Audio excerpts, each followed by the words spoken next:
మన పెద్దలు చెప్పిన మాటలన్నీ వినండి. కాళోజీ అంటాడు కదా, మనందరికీ గౌరవనీయ వ్యక్తి కాళోజీ అంటాడు కదా, నాది నిత్య నూతన వికసిత విజ్ఞానం, మీది బుద్ధి జాడ్య జనితోన్మాదం అంటాడు. ఆ బుద్ధి జాడ్య జనితోన్మాదం ఎవరిలో ఉన్నా, ఏ పార్టీలో ఉన్నా, ఎవరిలో ఉన్నా అది నష్టదాయకంగా ఉంటుంది. మనం నిత్య నూతన విజ్ఞానవంతులుగా వికసించాలి, మన మేధస్సు వికసించుకునేటట్టు చేయాలి.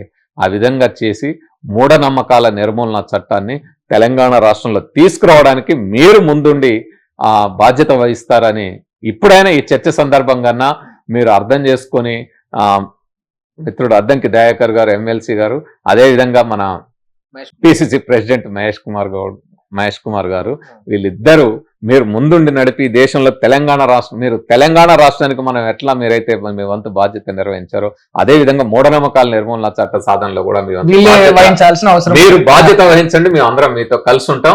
ఖచ్చితంగా ఆ చట్టాన్ని సాధిద్దాం, దానికోసం కృషి చేద్దాం తప్ప ఈ చేసిన కామెంట్స్ వెనక్కి తీసుకుంటేనే బాగుంటది కదా సార్. అంటే వాళ్ళు సైంటిఫిక్ టెంపర్ గురించి చెప్పాల్సిన అవసరం, అంటే వాళ్ళు వాక్యాలు వెనక్కి తీసుకోవడం అంటే వాళ్ళు ఈ రకంగా మాట్లాడి ఉండొచ్చు.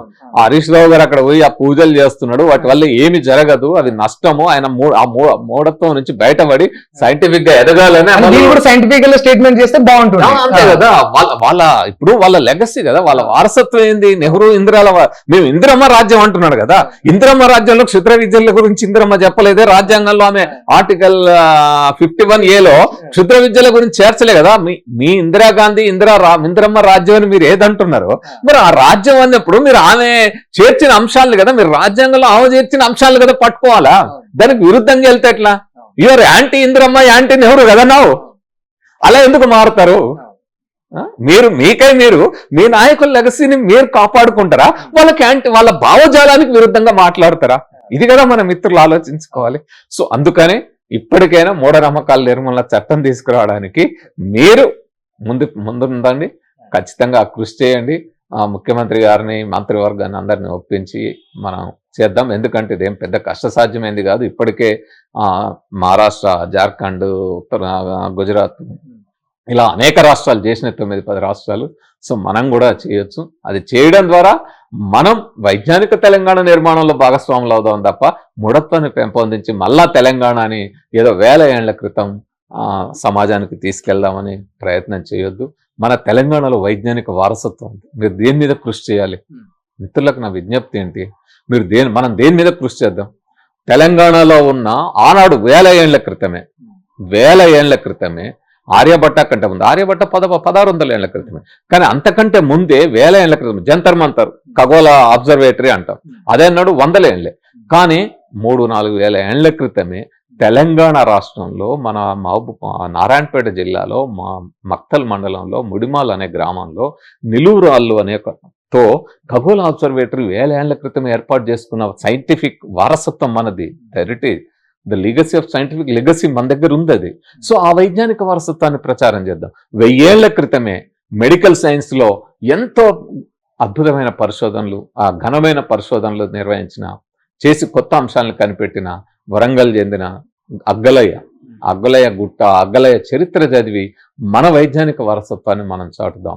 ఎప్పుడో 30-40 వేల ఏళ్ల క్రితమే రాతి గుహల్లో చిత్రాలు గీసి చిత్రలేఖనాన్ని, సైన్స్ని ప్రచారం చేసిన, లేదా సైన్స్ని తమ అనుభవపూర్వకంగా అనుభవిస్తూ నేర్చుకున్న ఆ తెలంగాణ వారసత్వాన్ని 1000 సంవత్సరాల 30-40 వేల ఏళ్ల లేదా 60-70 వేల ఏళ్ల తెలంగాణ వైజ్ఞానిక వారసత్వాన్ని దాన్ని ప్రచారం చేద్దాం. ఇలాంటి అనేక రకాలు ఉన్నాయి, ఇంకా అనేక ప్రదేశాలు ఉన్నాయి. ఇందులో ఒక బిట్లో చెప్పడం కాదు, కానీ వీటన్నిటి గురించి ఎక్స్ప్లోర్ చేద్దాం. తెలంగాణలో ఉండే వైజ్ఞానిక, చారిత్రక, సాంస్కృతిక వారసత్వం ఏదైతుందో దాన్ని తెలుసుకొని ఆ విధంగా భవిష్యత్ తరాలని ఈ మన చరిత్రను అందిస్తూ భవిష్యత్ తరాలు వైజ్ఞానికంగా ఎదిగేటట్టు. ఇప్పుడు ఆర్టిఫిషియల్ యుగం నడుస్తూ ఉంది మిత్రమా. ఇంకా క్షుద్ర పూజలు లేదు, సమాజం అక్కడ లేదు. ఆర్టిఫిషియల్ ఇంటెలిజెన్స్ యుగం నడుస్తూ ఉంది, రోబోటిక్ యుగం నడుస్తూ ఉంది. సో ఈ యుగంలో మనం వెనక్కి లాగొద్దు, మన యువతని ముందు నడిపిద్దాం. అందులో మనందరం భాగస్వాములు అవుదామని మీకు విజ్ఞప్తి. Okay sir, thank you sir. Final గా ఒక విషయం చెప్పండి, అంటే విజ్ఞాని దర్శన తరపున అంటే ఇంత ప్రచారం సాగుతున్న ఈ తరుణంలో ఆల్రెడీ ఎంతో మంది మీద ప్రభావం పడే ఉంటది. సో ప్రజలందరికీ ఏం చెప్తారు మరి ఈ క్షుద్ర పూజలకు సంబంధించి ఒక ఫైనల్ మెసేజ్? ప్రజలందరికీ చెప్పేది ఒకటే, మిత్రులారా, ఈ బాణమతులు, చేతబడులు, చిల్లంగులు, షర్దువాట్లు, లేకపోతే వశీకరణ విద్యలు, ఇవాలాంటి సాతాన్లు, సైతాన్లు, స్వస్థత కుటుంబాల పేరుతో ఎగిరించి దూకించడాలు, దర్గాల దగ్గర దయ్యాల వదిలిస్తామని, విడుదల చేస్తామని, ఇలాంటివన్నీ మూఢనమ్మకాలు. తాయెత్తులతో రోగాలు తగ్గుతాయి. ఈ మూఢత్వాన్ని వదులుదాం. మూఢత్వం ఉన్నంత కాలం మనము ఇలాగే ఉంటాం, ఇలాగే వెనకబడుతనంతో, ఇలాగే పేదరికంతో, కష్టాలతో ఉంటాం. ఏ రోజైతే మనం మూఢత్వాన్ని వదిలి వైజ్ఞానికంగా ఎదుగుతామో మనమే కాదు, మన భావితరాలు, మన పిల్లలు, మనవరాళ్ళు మరింత ఉన్నతంగా ఎదుగుతారు. అందుకే శ్రీశ్రీ అంటాడు, కొంతమంది కుర్రవాళ్ళు పుట్టుకతో వృద్ధులు, తాతగారి బామ్మగారి భావాలకి దాసులు, నేటి నిజం చూడలేని కీటక సన్యాసులు, మొద్దురాతి చిప్పలు, నూతులోని కప్పలు అంటాడు. క్షుద్ర పూజల కోసం వెళ్లే వాళ్ళు నాయకులైనా మామూలు ప్రజలైనా వావి ఉన్నాయని నమ్మి ప్రచారం చేసేవాళ్ళు మొద్దురాతి చిప్పలు, నూతిలోని కప్పలు, నేటి నిజం చూడలేని కీటక సన్నాసులు అవుతారు తప్ప వైజ్ఞానిక వారసత్వాన్ని కలిగిన నిత్యనూతన వికసిత విజ్ఞానవంతులు ఎదగరు. కాబట్టి వాటిని నమ్మకండి. ఎవరైనా ఏదన్నా అన్నారు అనుకోండి, అవి ఉంటాయి అది ఇది అంటే, అవి ఉండవనడానికి ఏకైక నిదర్శనం 4 దశాబ్దాలుగా మూఢనమ్మకాలకు వ్యతిరేకంగా సైంటిఫిక్ టెంపర్ పెంపొందిస్తూ విస్తృతమైన ప్రచారం నేను తెలంగాణ, ఆంధ్రప్రదేశ్లోనే కాకుండా భారతదేశ వ్యాప్తంగా all India people science network national general సెక్రటరీగా కూడా కొన్ని వేల గ్రామాల్లో కూడా ప్రదర్శనలు ఇచ్చిన. ప్రతి చోట నేను ఒక ఛాలెంజ్ ఇస్తా. ఎవరైనా సరే బాణమతి, చేతబడి, మంత్రతంత్రాలు లేదా సాతాన్లు, సైతాన్లు పంపి ఏ దుష్టశక్తిని పంపగలిగిన వాళ్ళు ఎవరున్నా సరే ఛాలెంజ్ నా మీద పంపండి. 40 ఏళ్ళ నుంచి ఛాలెంజ్ చేస్తున్నా. ఎవరు చెప్పారు? ఐసీయూలో కార్డియాక్ ప్రాబ్లం వచ్చి ఐసీయూలు ఉన్నప్పుడు కూడా ఇదే మాట చెప్పినా నేను. మన భయమే బాణామతి, మన పిరికితనమే దయ్యం. ఈ భయాల్ని, పిరికితనాన్ని వదిలి ధైర్యవంతులుగా, సెల్ఫ్ కాన్ఫిడెన్స్ కలిగిన వ్యక్తులుగా, భగత్ సింగ్ వారసులుగా, చిట్టా లైలమ్మ, దొడ్డి కొమరయ్య వారసులుగా, లేదా మన అగ్గలయ్య వారసులుగా, తెలంగాణ వైజ్ఞానిక వారసత్వం కలిగిన వారసులుగా మన తెలంగాణ రాబోయే యువతని, భవితను తయారు చేద్దాం.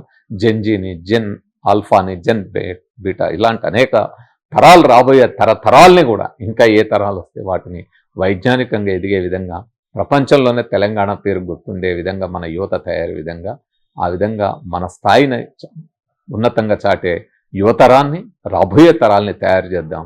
అందుకోసం మూఢనమ్మకాల నిర్మూలన చట్టం తీసుకురావడంలో ప్రయత్నం చేద్దాం. మీరెవ్వరు కూడా వీటిని నమ్మి ఆర్థికంగా నష్టపోకండి. ప్రాణ నష్టం ఇవన్నీ జరుగుతూ ఉన్నాయి. వాటన్నిటినీ వదిలి ఆ ఉన్న డబ్బుని మీరు మా పూజల కోసం, మంత్రాల కోసం, ప్రేయర్ల కోసం, నమాజుల కోసం, వీడెవడో మంత్రం చేసిండని, వీడు ఇది చేసిండని దాన్ని విడిచుకొచ్చుకుంటామని వశీకరణల పేరుతోటో, ఈ మూఢనమ్మకాల పేరుతో వాళ్ళ దగ్గరికి వీళ్ళ దగ్గరికి పోయి ఏవైతే డబ్బులు ఖర్చు పెడుతున్నారో ఆ డబ్బుల్ని, ఆ 10,000, 20,000, 50,000, లక్ష, ఆ లక్షని మన పిల్లల భవిష్యత్తు మీద, వాళ్ళ చదువు మీద ఇన్వెస్ట్ చేయండి. తద్వారా వాళ్ళకు ల్యాప్టాప్ కొనిస్తారా? ఇంకా పుస్తకాలు, నోట్సే కాదు కదా, ఇప్పుడు చాలా టెక్నాలజీ అప్గ్రేడ్ అయిపోయింది.